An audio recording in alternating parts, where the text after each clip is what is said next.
Assalamualaikum warahmatullahi wabarakatuh. Izin memperkenalkan diri, perkenalkan nama saya Sakia Sardeva Haliza dengan NPM 203101117. Saya dari kelompok 9. Di sini saya akan melakukan tugas KILAB 5 yaitu penyuluhan tentang osteoartritis.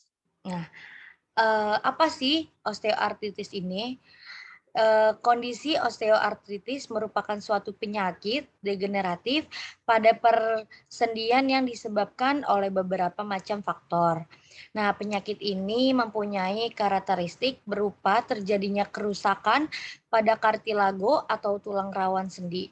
Kartilago merupakan suatu jaringan keras bersifat licin yang melingkupi sekitar bagian akhir tulang keras di dalam persendian. Nah, jaringan berfungsi sebagai penghalus gerakan antara tulang dan sebagian peredam atau shock absorber pada saat persendian melakukan aktivitas atau gerakan. Selanjutnya itu ada etiologinya. Nah, faktor resiko pada osteoartritis meliputi hal-hal sebagai berikut, yaitu ada peningkatan usia, obesitas, jenis kelamin wanita, trauma, infeksi sendi, trauma okupasional, faktor genetik, riwayat peradangan sendi, gangguan neuromuskular, gangguan metabolik. Nah, selanjutnya ada patofisiologinya. Fase 2 yaitu pada fase ini terjadi fibrilasi dan erosi dari permukaan kartilago, disertai adanya pelepasan proteoglikan dan fragmen kolagen ke dalam cairan sinovia. Perkembangan osteoartritis terbagi atas 3 fase, yaitu sebagai berikut.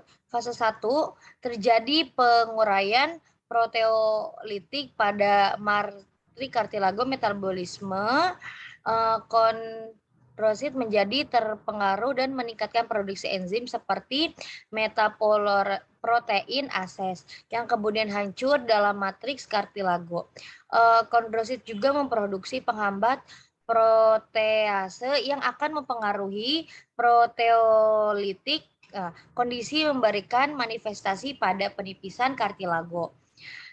Nah, selanjutnya itu ada fase 3, proses penguraian dari produk kartilago yang menginduksi respon inflamasi pada sinovia. Produk makrofag sinovia seperti interleukin. Nah,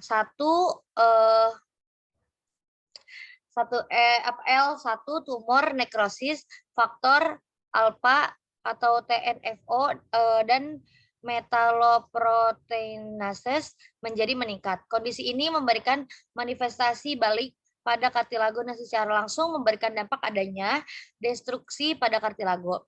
Molekul-molekul proinflamasi lainnya seperti nitrik, oksida, atau NO juga ikut terlibat. Kondisi ini memberikan manifestasi perubahan arsitektur sendi dan memberikan dampak terhadap pertumbuhan tulang akibat stabilitas sendi. Perubahan arsitektur sendi dan stres inflamasi juga memberikan pengaruh pada permukaan artikular menjadi kondisi gangguan yang progresif. Selanjutnya ada manifestasi kliniknya. Presentasi klinik yang ditampilkan osteoartritis tergantung pada sejauh mana nih dampak osteoartritis menyebabkan destruksi pada kartilago. Gejala osteoartritis bersifat progresif, di mana keluhan terjadi secara perlahan-lahan dan lama-kelamaan akan memburuk. Pada anamnesis kondisi klinis yang lazim didapatkan adalah sebagai berikut. Nah, pertama ada persendian terasa kaku dan nyeri apabila digerakkan. Pada mulanya hanya terjadi pada pagi hari, tetapi apabila dibiarkan akan bertambah buruk dan menimbulkan rasa sakit setiap melakukan gerakan tertentu, terutama pada waktu menopang berat badan. Namun bisa membaik bila diistirahatkan.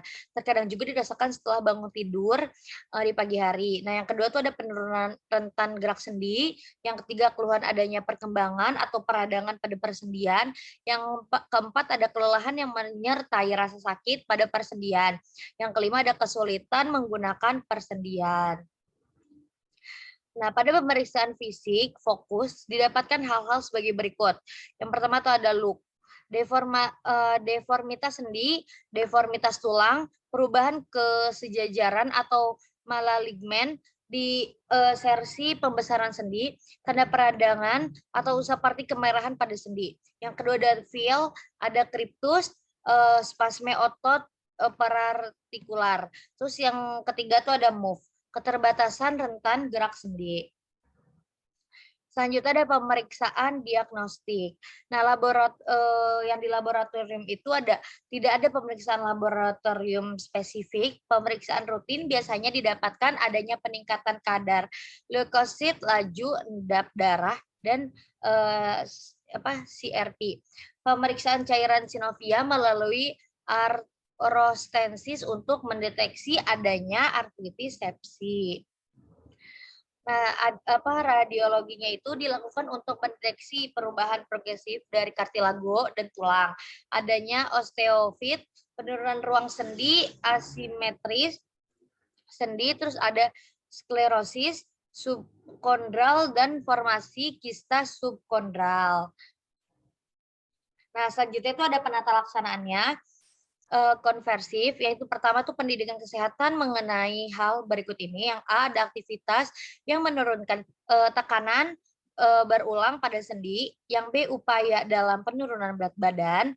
Nah, yang kedua tuh ada terapi fisik. Osteoartritis pada lutut akan menyebabkan kondisi disus atrofi pada otot quadris PS. Latihan kekuatan otot akan menurunkan kondisi disus atrofi. Latihan fisik juga akan membantu dalam upaya penurunan berat badan dan peningkatan daya tahan. Nah, yang ketiga itu ada kompersi. Kompersi hangat atau dingin mampu mengurangi nyeri. Nah, yang keempat itu terapi obat simptomatis.